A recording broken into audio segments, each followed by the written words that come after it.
So we're going to look here at setting our master faders to be extra Cue stacks on the console. This is something that was added in software version 1.7.6.2 onwards. So this is going to take our Grandmaster, Submaster and Crossfader faders and allow us to assign Cue stacks to these. So this is going to be useful for things like house lights, maybe smoke machines, haze machines and that sort of thing. Things where you don't require the select, go and stop buttons for your playbacks. So just fader only. So to set this up, we go to our setup window, we go to view settings, we go to the playback tab. Then we have our options at the top here for our Grandmaster function, Submaster function and the Crossfader function.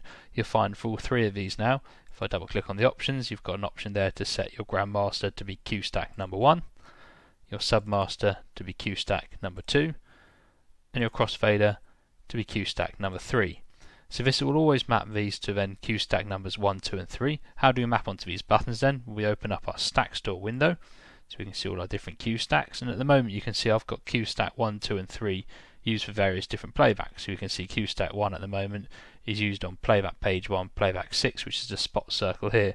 Obviously I've already got something recorded here. As you record playbacks, it records sequentially then using these stacks here. So all I need to do is simply move that stack out of the way. So I'm just going to say move that over to there. It's not going to break the link. This playback's still going to work exactly the same way. It's just moving that stack out of the way so I can record whatever I like onto Cue stack number 1 now.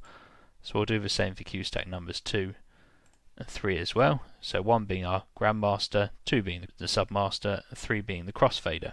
So now I can record something to these stacks. So let's go to a layout here. Let's say grab my front of house spots here and let's record that to Cue stack number 1.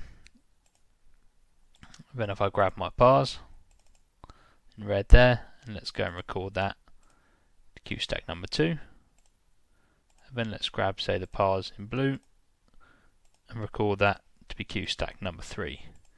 So I now should have on my Crossfader the pars in blue, Submaster in red, and on the Master fader my front of house lights there. So that's Master's faders as Cue stacks, available in software version 1.7.6.2 onwards.